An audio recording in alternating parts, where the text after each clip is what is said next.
I remember back in 2012, I went to Japan for the second time in my life, and I was staying in a city called Kanazawa, and I was in a hostel, and they had these activity nights where you would cook together and that sort of thing. And when I was staying in this hostel, I made friends with a guy who was an INFP personality type from Paris, and we just clicked very quickly. And the next day we went and checked out of the hostel together, and we decided to travel on a train to a city called Toyama. But then I was booked to go to this hostel in a town called Takayama, and he was going to go to Takayama in 3 days' time, but classic INFP, he just wanted to get his own hotel room in this random city, and he just wanted to be alone for a few days. So I went off by myself to the town of Takayama, and I explored and took photos, and he turned up after a few days, and he was in a different hostel, but we hung out and we decided we're going to go out drinking again together. But what we were not aware of at the time was this whole concept in Japan of snack bars. We thought that snack bars were just normal bars like you get in the West. And just for those of you who don't know, snack bars in Japan are a little bit of a grey area where they've got a sort of like a madame running it,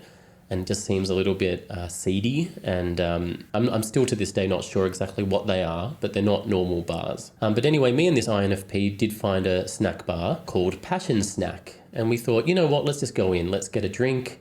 Let's see what happens. So anyway, we walk inside Passion Snack, and it's not a normal bar. There's just sort of these drunk guys who kind of look like members of the Yakuza. So anyway, we're a little bit apprehensive, and the French INFP who I'm with speaks a little bit of Japanese, and he translates for me with the woman behind the counter who says that, you know, you can't just buy one drink, you have to pay a fee, and then you drink as much as you want for 2 hours. I think it's called nomi hodai. And we look at each other and we decide that we should probably just go to another bar. It's not really the kind of bar for us. But then the big older Japanese guy in his broken English told us to sit down, and I will pay, he declared. But then me and my French INFP friend look a bit apprehensive, and he says, "Daijobu." He's like, no, it's okay. We're going to go, my French friend says. Anyway, then the Japanese guy stands up and he asks me in broken English where I'm from, and I say, "Australia," you know, like Australia. And he looks at me intensely and he goes, "Kangaroo." And then he turns to my French friend and he says, "Where are you from?" And then my French friend says,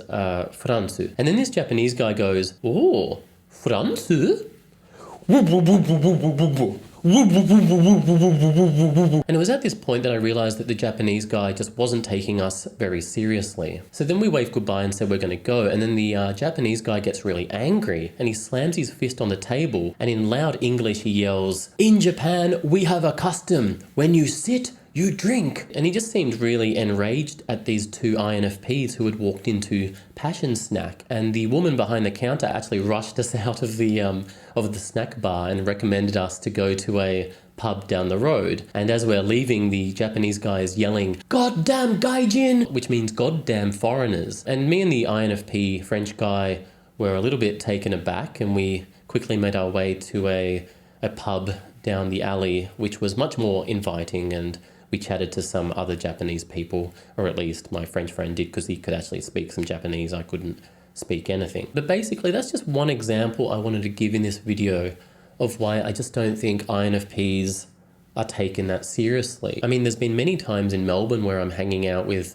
an INFP, and people just seem to come up to us, volunteer information out of nowhere, maybe mock us, and never really looking at us as any kind of threat. Now, I have found actually that a similar dynamic will happen if I'm hanging out with an INTP. So an INTP and an INFP together, a similar thing does happen where people just can sense that lack of, physicality, and they feel that they can just say things to you. And I suppose it's exactly the way I like it. I do like people feeling safe around me. I like people who can open up to me, even if it's that drunk Japanese guy who feels that he's in a safe environment in front of two INFPs where he can mock a French guy and grab his nipples. I'm glad in a way that our presence made him feel safe and in a safe space where he could do that thing openly and grab his nipples like that. I hope he didn't hurt his nipples when he did that. I don't know what happened. He might have woken up with bruises or something. But anyway, let me know in the comments if you have had similar experiences, and yeah, I'll see you next time.